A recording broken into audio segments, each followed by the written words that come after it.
these horrors. And, I say this, I said this a lot, but it's no less true.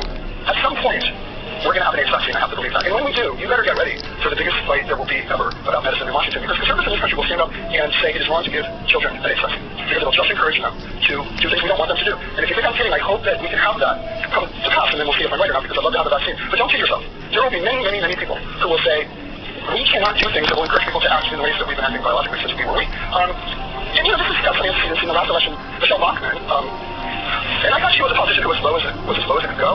Again, I overestimate whatever. She said the HPV vaccine causes autism, and she said that publicly. It doesn't. We know it doesn't. But there are people out there that don't trust the us, and they don't trust institutions. And when they hear someone saying that, they get petrified. And I don't blame them. I don't blame people who are afraid of what's going to happen to their kid, or who contemplate what they might do to prevent a really this terrible affliction for which there isn't a cure and no real treatment. And we have to understand that. But what we've moved into now is we have a president who says so. I mean, he's tweeted about it. Tweeting is like his version of the Declaration of Independence. I guess that's just what we have now. But he's often tweeted about the connection between autism and vaccines. This is scary stuff. He's going to appoint Robert Kennedy Jr. to run a vaccine commission. Robert Kennedy Jr. is one of the most, I wouldn't say knowledge-free, I would say anti-knowledge public figures who has ever lived. And everything he's written about vaccines has been forced to be retracted, corrected, proven incredibly wrong. And not just mistakes. I make a lot of mistakes. These were purposeful, vicious attempts to discredit the CDC, commissions, institutions. And at one point, he actually accused the pediatricians of the United States of joining with pharmaceutical companies to wreak autism on children. And really, our nation's pediatricians want kids to have autism. I mean, how sick is that? But he's written that, and he said it. And he said it in public many times. And so that's who may be in charge of a commission, which, by the way, we don't need, on vaccine safety. Because we know what there is to know about that, and I'm not saying we shouldn't pursue avenues to make them more safe, avenues to make them better. I resent the fact that people like Tony Fauci, who run the National Institute for Allergy and Infectious Diseases, spends half his time running around the country explaining to people why vaccines are useful. I want to be in his lab inventing better vaccines. Vaccines that will work for diseases we don't have. I don't want the best scientific minds of our time having to say things we know are true. But they do, and they should, and so should most of you. And I will get to that, because I think Steve Miner mentioned it. It's a very critical problem that we have. But how do we get there? At some point, I think science became to be seen as a political entity. It became to be a thing. Like the AFL-CIO is a thing. The teachers' union is a thing. We, I say we, in the world of science, we're another interest group. We're an interest group. And that is pretty scary, and it makes me think some ambivalent thoughts about this march on Washington, which I'll come back to. And you guys are going to attack me for it like everyone else has. But that's fine. This White House has taken all those doubts, all those lies, all those concerns, and elevated them in a way that I never thought possible. I mean, eventually Donald Trump's ridiculous, outrageous, caustic insults, and childish Twitter rants will fade into history. But it's going to take years to gauge the impact of having a habitual liar as president. When words like science and progress become unmoored from their meanings, the effects can be, and I think are, incalculable. And don't kid yourself, that's happening. That's happening right now with the ferocity. So I would say we haven't seen it in hundreds of years. I mean, not since the Enlightenment have basic, I don't want to call them truths, because I don't see science as a truth or an accuracy, I see it as a process. It's a process. It's not a religion, it's a process. It's a thing that you use to achieve certain goals. And the scientific method lets you do that. And sometimes it works. And when it works, you use it. And you use it until you have something better. When I was a kid, because my mother loved me, she gave me antibiotics every time I looked cross-eyed. Because antibiotics are good. I probably have no microbiome as a result. But it wasn't, we didn't know that. My mother didn't know that giving me margarine probably was killing me. Butter was better. These are just things that evolve as we evolve, our knowledge grows, and we're always, I think, going to be able to look back a generation or half a generation and say, really? They did that. And, there's that Woody Allen movie where some guy was smoking and someone complained and he said, well, how many studies do we have to prove that? And that probably won't come to pass. But the fact is, we don't know everything, and we kind of sometimes pretend we do, and I think that's one of the problems that we've encountered. But it wasn't like this, 50 years ago it wasn't like this. This is a new-ish phenomenon. After Sputnik, Eisenhower, who was a Republican in 1959, created the post of presidential science advisor. And he appointed, as the first head of that commission, a Harvard chemist named George Kistiakowsky, I think that's the Jerome Weisner, who was a Democrat and would go on to run MIT, was his deputy. So we had a Republican running it in a Democrat's deputy, weird enough. And then the next year, John F. Kennedy became president, who was a Democrat. And do you know what he did to that commission? He made the chairman the vice chairman, and the vice chairman the chairman. And everyone else stayed. And they continued to advise on and produce the best science the world has ever known. Could you imagine that happening now? I mean, I kind of feel like when new administrations come in, they would put to death the previous science advisor if they could. It's not just a question of getting rid of them instantly. There's no thought of learning from them. Science used to be. Molecules aren't Republican or Democrat, as far as I know. Maybe I'm missing something. They're molecules. Viruses are viruses. They don't decide who to attack. They don't care. They're just trying to move from one cell to the other. And sometimes they'll do it to gay people. Sometimes they won't. They really don't care. And yet we've imbued these things with meaning. And that is a really, I think, really scary fact.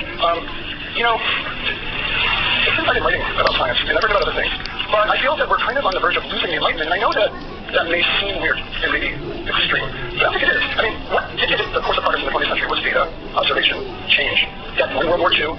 You could argue it out that we so far prevented World War III. There's always going to be a debate about what should you do, how should you do it. There was a time when smart people thought, let's develop our biological weapons program because it's cheaper and better than nuclear weapons. And I think what won the day there was, we already have a way to eliminate the world.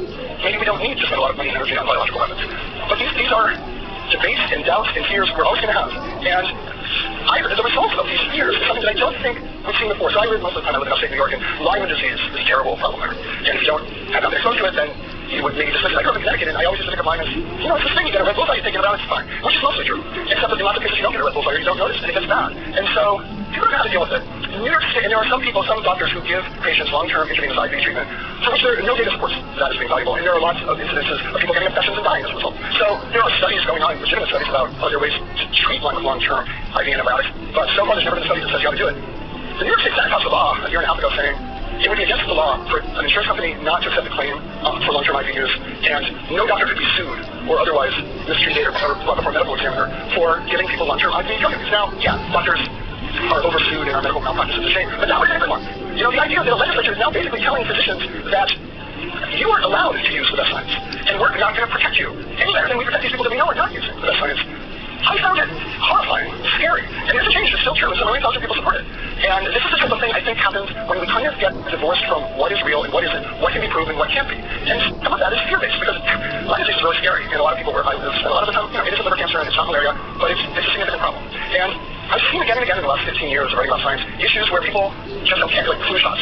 Maybe they're flu shot. Now, flu shots aren't perfect, we're kind of used to 99.78% effectiveness, and flu shots are usually 50, 60, sometimes worse, sometimes better. It's a guess. 50, 60 is better than zero. And in 2009, fewer than 30% of Americans got a flu shot when H1N1 came out. Now, H1N1 was thought to be a novel virus that would be extremely damaging. It turned out not to be, but it infected a third of the world. So if it hadn't been a problem, 300 million people would have died like that. That's going to happen. That's biology. We're not going to be able to stop viruses. If anything, our life is one conducive to encouraging them to move around. I've been in the Cameroonian jungle and seen people eat dead gorillas and monkeys. And they do that because they need to eat. And there's nothing else. And because it's available. And they bring them to market because there's deforestation. And then people bring those animals to other places. And they bring the viruses that we all know kill us. And 1,000 years ago, if HIV broke out in a village in Central Africa, it might have killed some people. Maybe we're going to kill the whole village. But that would have been it. Because where else would it have gone? It wasn't getting on the 715 spares. And this is a different world. We aren't actually equipped to deal with this different world because while we have that problem, we now, the first time ever, can look at the molecular expression of the virus and we can say, gee, how can we rearrange this so that we can fight against it? That's a wonderful thing. But we're not using that capability yet. We're not using it properly, and most of our flu vaccines are running eggs in Pennsylvania the same way they were in 1947.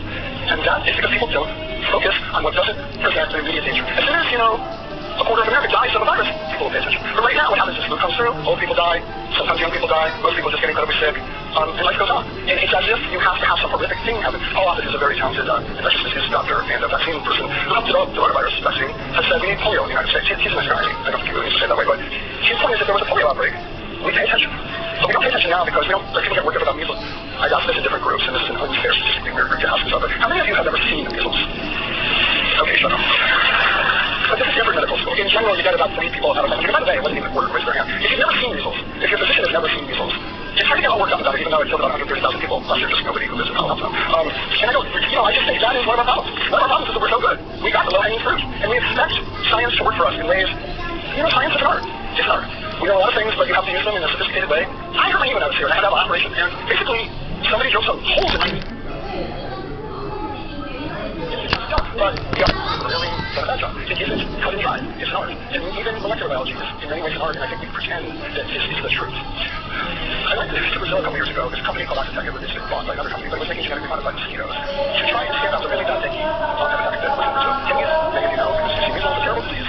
It's called weight-borne fever. It's such a big pain. It's extremely painful. It can cause many other subsequent illnesses too. And in Brazil, these guys were basically editing mosquito eggs so that when they mated, the female would die, the eggs would not have wings, and therefore would fly away, and they would all die. And it's worked really well. It's been working really well. Chemicals, and by the way, these mosquitoes fly 100 meters in their lifetime if they're big travelers, and they live 10 days as they're centenarians. So it's not like this is an experiment of Jurassic Park-ish, where the mosquitoes are going to go out and have sex with a cat, and then we're going to have dinosaurs. You laugh. This is our life. But those guys are really careful with this. They went around and talked to people, and also the Brazilians have a problem. So then, because of climate change, because of the fact that eggs of mosquitoes like the mate in the wells of used tires, and the tire trade has been good, suddenly Key West had this problem for the first time in 30 years. So they had a very enlightened mosquito control guy who said to the Acatec people, come give a presentation. The Acatec people were 6 entomologists from Oxford. And they were like, I love it. They're nerdy technologists. They care about bugs. They got up there and they started talking, and I don't know if you guys, the demographics of Key West is a little like here, Everyone drives Lexuses and Teslas. They're all pretending they think they're left-wing, they care about the environment, but they're mostly self-centered narcissists. And they got up one after the other to rip these people to shreds. They're like an evil corporation like Monsanto. They're trying to take over our environment. These guys didn't know what hit them. And by the way, nobody in Key West was saying, gee, we're just going to let these mosquitoes be. They were dumping too much chemicals in the backyard. And they do that now. And somehow that's better. That makes them feel more comfortable. These anti-GMO lunatics are more comfortable dropping chemicals in their backyard than trying to find a biological solution to a biological problem. And, we see this again and again. I'll just give you, I'm going to talk a little more, but I want to get to some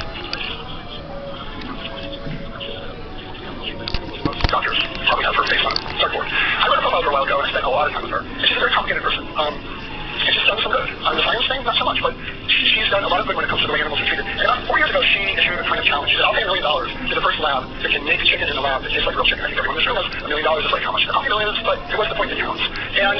And there are a lot of people working on that problem now, and both with fake meat and with substitutes for meat. And the response of the people at PETA was amazing, which was outrage. They were outraged. They couldn't believe they would fire Ingrid if she wasn't a dictatorial ruler who has nobody who can challenge her. They hated this idea. They hated the idea that you should eat something you like, even if it didn't kill animals, which is the point of PETA. The point of PETA is not to use animals for our research, eating, pleasure, none of that. I saw Ingrid take a seeing eye dog away from someone. I mean, they're crazy. The idea that these people would say, no, we can't. I mean, what would happen if people started to have that taste for meat again? This is how sick people have gone. This is how divorced they are from reality, that they would object to something put forth by their legitimate lunatic leader about just trying to shift us our priorities away from killing animals. Expectations is a problem, but I think the bigger problem is that we don't care. And by we, I mean the press, to some degree, large degree, whatever. And scientists. I had tremendous trouble with scientists because, while they're really nice to me, they really don't give a shit about actual people. They want to work in their labs. I had this incident at the road where I spent much time before I was here, where I wanted to see some research that a very famous person was doing. And he was like, I'm not showing you that. And I said, well, I will not print what you don't want me to print. I've been doing this a long time. I haven't screwed anyone yet. He said, that's not it. I get money from DARPA. I'm like, dude, that's my money. This is my money. That's not DARPA. DARPA's my money. But this guy feels government funds he doesn't have to share. He's going to die. He's going to go out of business. You're all going to go out of business if you have this attitude. All of you. And I cannot stress this enough. I'm not kidding. Right now, we're at a point where the population, particularly the solipsistic West Coast population, thinks GMOs will harm them no matter how much evidence there is to the contrary. But we're not yet at the point where people are flipping out about CRISPR, where gene drive is a mechanism that would change the genetics of an entire species, and it's scary. And it could do some real harm. It could also do real good. It could actually get rid of malaria.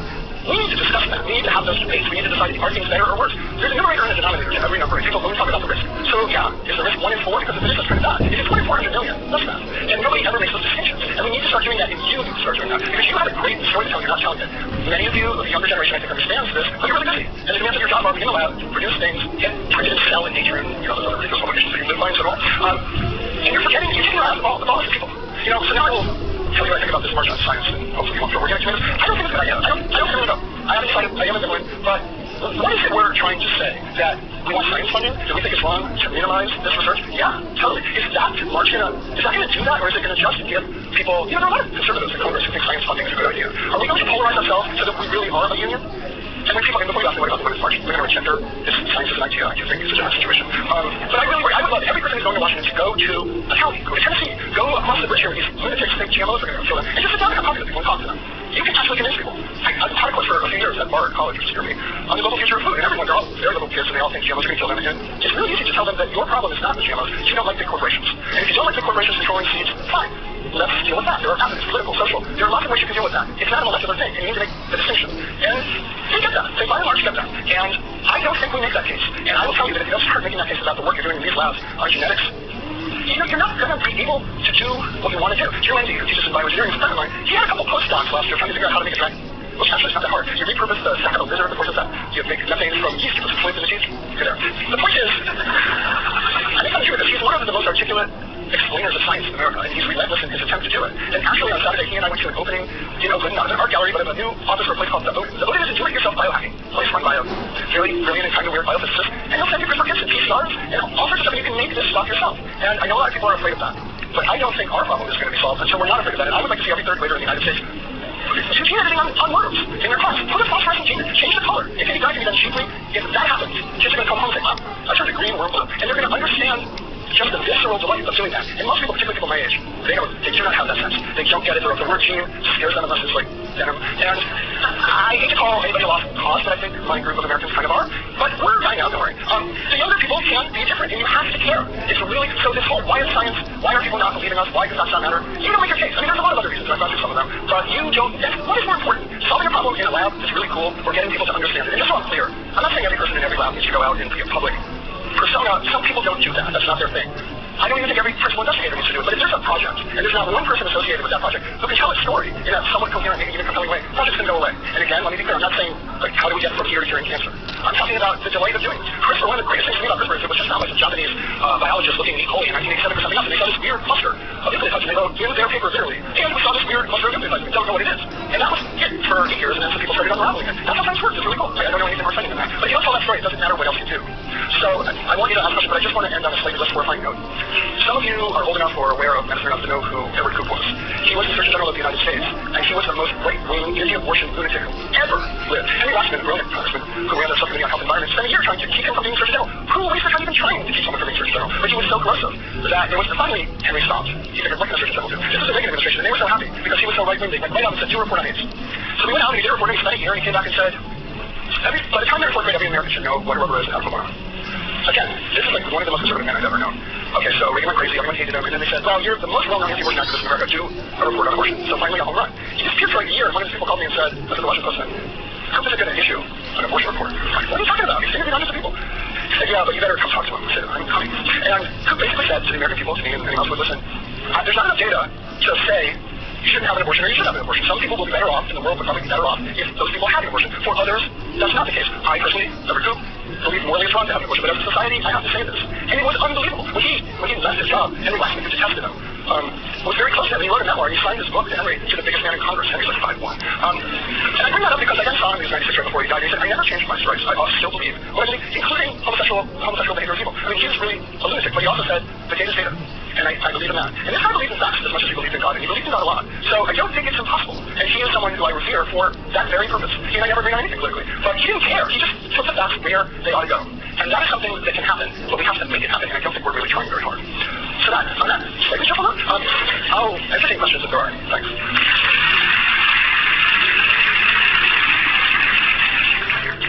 Are we question free? Yeah. Thanks, that's really interesting. I think, I like your point about inspiring sort of delight in science, but I wonder, how do we get from there to people actually believing in facts? It seems like a bit of a path from there. So I think we have to break this down, and it's not so much about believing in facts, not believing in facts. People believe in what, like, most people are going to believe what their mother tells them, not what some guy in a white lab coat that they never saw tells them. So if we were in someone's kitchen talking about this stuff, they might see the scientists in that kitchen as responsible human people with families of their own, and they just wouldn't be this distant thing. And I think, unfortunately, that's what we have to do. We have to make people learn. It's not easy. It's not going to happen tomorrow afternoon. It's a process, but I think that process can work. I think it has always worked in the past, and we haven't done it. And that's why, march on Washington if you want, but I'd rather have you march on Tennessee, Mississippi, and Orange County. Hey, thanks for a really cool, engaging talk. I'm a grad student here, and I really like the point you made about how it's being a weird place to live right now. It seems strange and disconnected.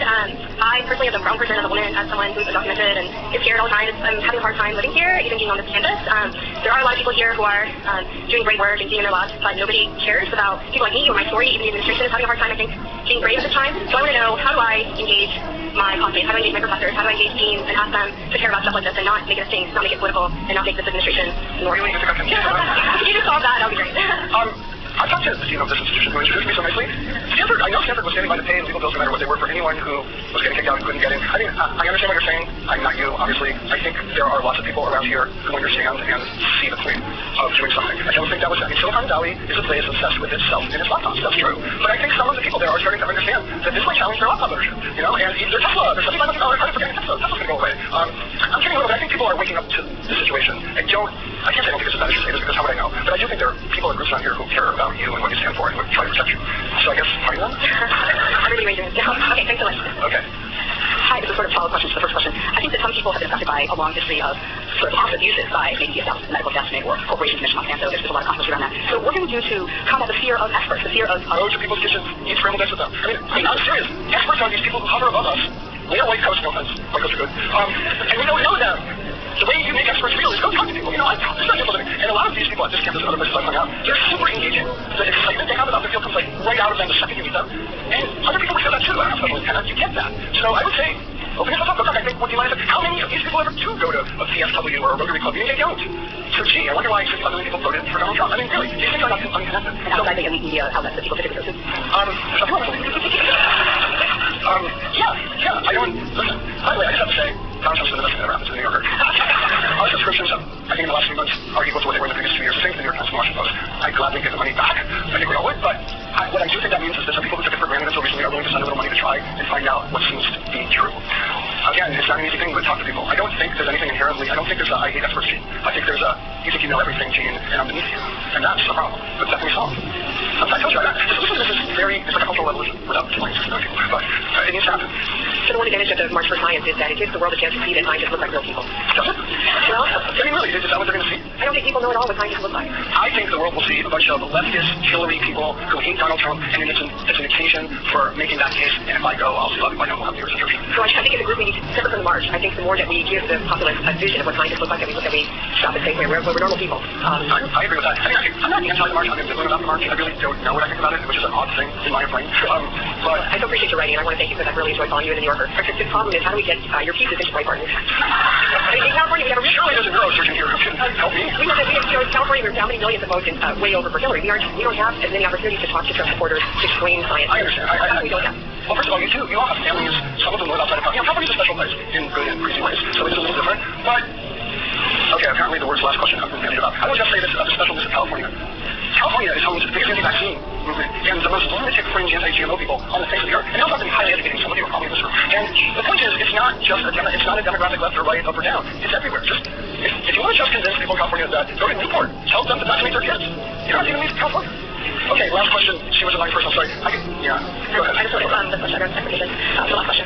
So on the other side of the question is about, how to engage people, like people who are, anti-vaccinators or how do we depoliticize science in the political realm? And so like you said about, like the person Coop, like who, wasn't very conservative, but had to say yes, like, of course, it was time, or, yes, you should vaccinate. I didn't say it was fun. He hated it, but he's fun. So it ought to be the right of someone to decide for themselves, and that is not your basic conservative stance these days.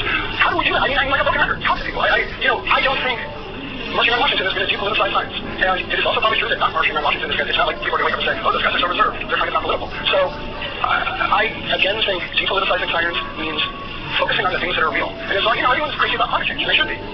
Not one person in all of this planet ever in all history has been made demonstrably ill from eating a product made with genetically modified organs. There's never been a suit. There's never been a hospital case. We live in the most litigious society in the world. Surely someone would sue if they could. And yet, 40% of Americans are opposed to it. 47% of Americans think angels are real and evolution is made up. I mean, I don't think political issues are our biggest problem.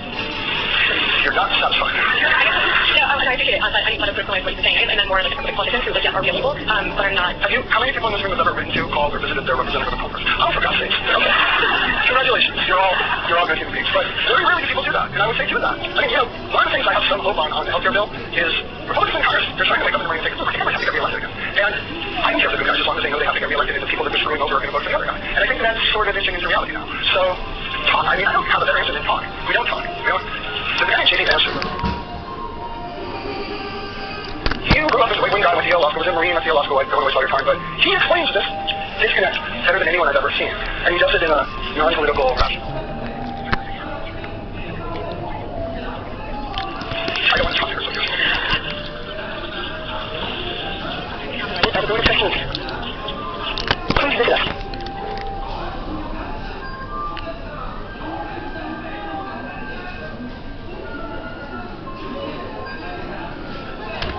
It's great to start off the new year with today's guest speaker, the Dean Fletcher series. Today's guest speaker, and thinking about the topic, made me remember a quote from the late Isaac Asimov. And Isaac wrote, the saddest aspect of life right now is that science gathers knowledge faster than society gathers wisdom. Cliff Lee is one of the most important voices for this kind of wisdom in our world today, particularly in cancer research. Cliff is the deputy editor at Fortune and has a long acclaimed career in journalism, having served previously as executive editor at the Wall Street Journal's Smart Money magazine and Fortune. Nearly 13 years ago, Cliff wrote a feature article on the global fight to cure cancer, and he felt inspired to take up the cause. He's spoken at dozens of scientific conferences on this topic around the world, and is the author of a book, The Truth in Small Doses, Why We're Losing the War on Cancer and How to Win It. His work earned him a Lifetime Achievement Award from the European School of Oncology. Cliff has earned so much respect because he is at once an honest critic of cancer research and a brilliant innovator. His most pointed criticisms have prompted reforms, and many points of light have emerged over the past decade, showing the strength of his ideas. But there's much more work to be done, as Cliff has chronicled for us time and time again. Last year, it's estimated that 600,000 Americans lost their battles with cancer. And this year, more than 333,000 Americans will likely be told that they have a type of cancer for which their likelihood of living even 5 more years is less than 20%. Cliff has described the need to lay the groundwork, the roads, as he calls them, if we hope to give these people a better chance. For example, he said that biological data need to be efficiently and effectively communicated to any and all researchers studying cancer. He says that we must better connect patients with clinical trials and more effectively disseminate and analyze trial data. And perhaps most importantly, Cliff has said that we need to encourage young scientists to pursue original ideas. Today's national research environment too often favors conservative ideas that have predictable outcomes. We at Stanford Medicine agree with Cliff that we must bet big if we want to solve big problems. That's why we invest in novel projects and encourage a culture of innovation on our campus. After all, Stanford has a well-established track record of interactions between diverse fields, professions, and ways of thinking. And it's this spirit that has produced our historic advances. We aim to continue this approach when it comes to treating cancer. As we move forward with our biomedical revolution in precision health, we look to people like Cliff for guidance in achieving the audacious goals that we know are within our grasp. We seek not just to treat disease like cancer when it occurs, but to prevent diseases from occurring in the first place. Cliff is an indispensable ally for us as we work every day to make precision health a reality. Please join me in welcoming quickly to the stage. Wow, I can honestly say I've never had that nice an introduction. That was incredible. Thank you so much, Dean Langer.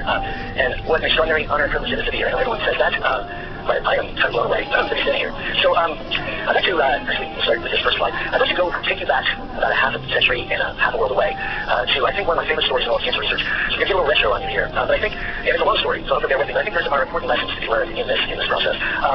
So the year was 1957, and Dennis Parsons Burkitt had been in Uganda by that point for 10 years. Most of that time in Kampala, which was the rolling hill city, the old Uganda kingdom, and was then the capital of Uganda as a British colony. He was the chief surgeon of one of the three Lagos surgical wards, but he was not a great surgeon. He was a bush surgeon by his own reckoning. And part of that was just the numbers. There would be more time for artistry.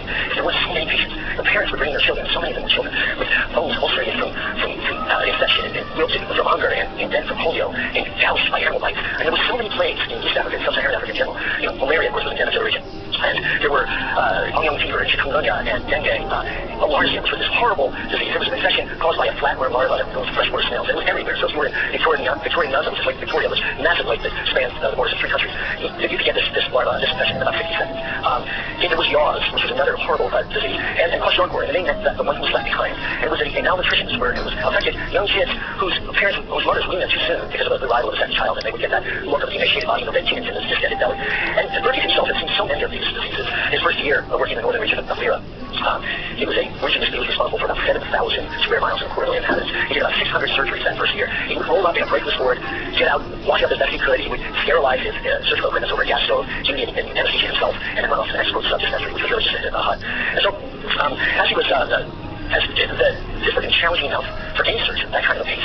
Fresh out of medical school, all you young kids out there with all your energy. But by this point, Burkitt himself was 46 years old. He had 3 young kids, and his wife Olive was in bad health.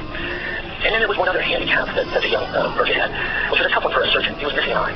Yes, it had been hard for the British Medical Council to approve a one-eyed surgeon. They were worried, of course, naturally about the depth of perception of the young surgeon. And the way that happened was that young Burkitt himself, young Dennis, had been in Northern Ireland at a prep school and had been in the wrong place at the wrong time. And melee had broken out among some of the kids. They were throwing stones and running stones in his eyeglasses. And they had 3 surgeries, nothing worked. They couldn't get the shark out of his eye. Finally, they replaced it with a glass ball.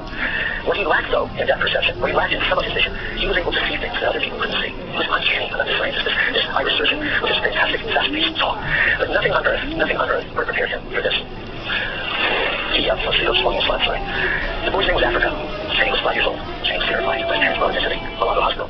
He had 4 tumors, one on each side, on the upper jaw and lower jaw, on one on each side of his face.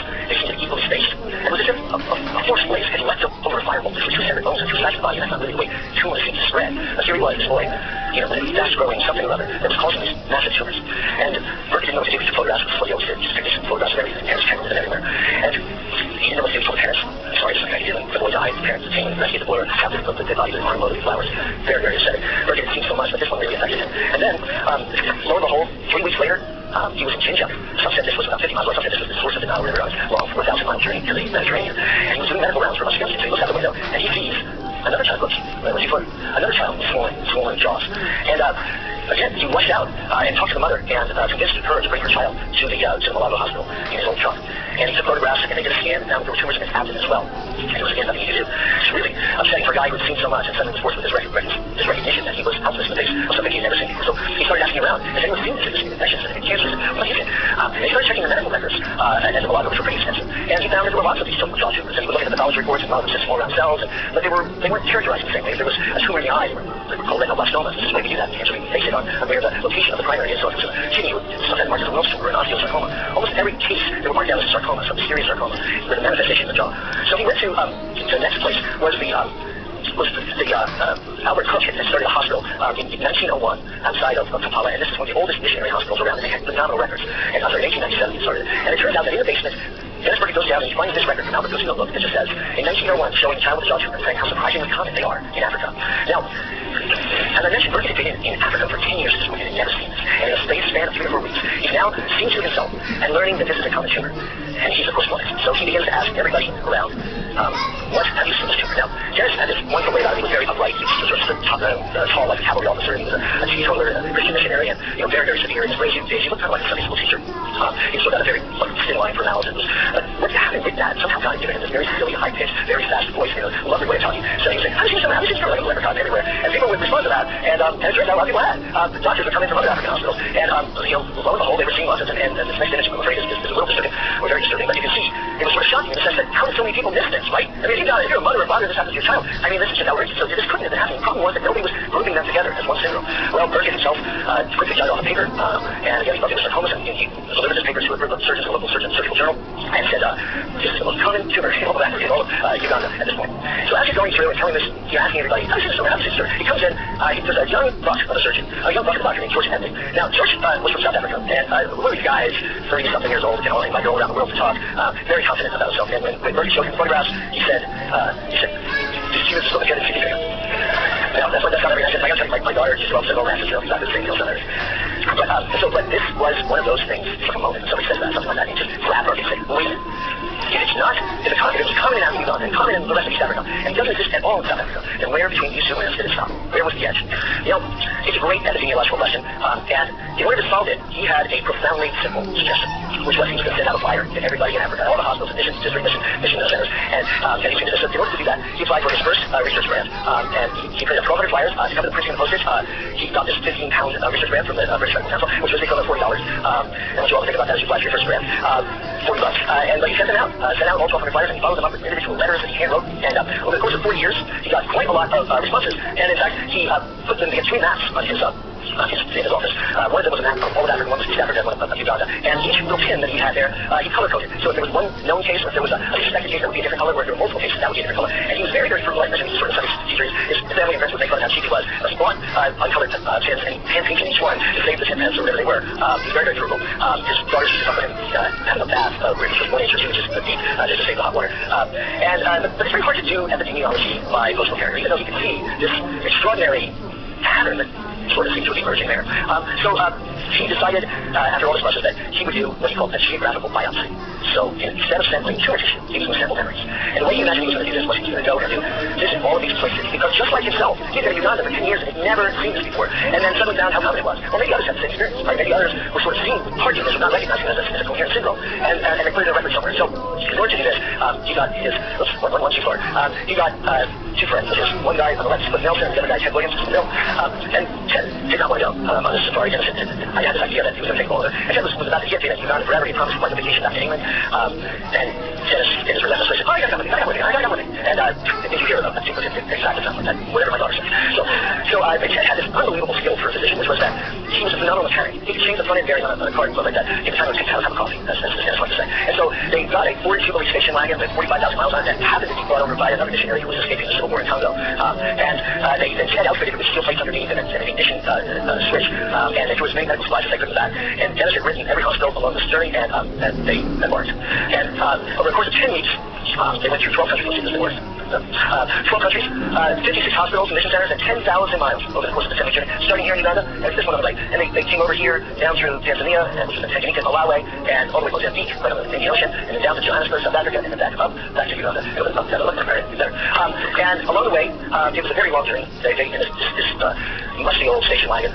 It was so hot that if they closed the windows, they baked. But if they opened the windows, the roads were so dusty, they'd choke you down. And so they had to constantly, manage that. And every once in a while, the engine would boil over again, it would run out and throw water in it, so after you get the thing going again. And they spent the time seeing Bible hymns and telling stories about their own doctoring in this tropical wonderland, and all the oddities that they got. And of course, they talked about this unusual tumor, which by this point was recognized as lymphoma. It wasn't a sarcoma at all, but a cancer of the lymph system. Then, as they were talking, they started to understand that there was a pattern that was emerging. They didn't quite understand what it was, but they definitely looked like there was a pattern. And at one point, they'd see that there were areas which they expected to see the tumor, and they didn't at all. And then they would be somewhere where there were dozens of cases. And at one point, and this is really remarkable, there we go.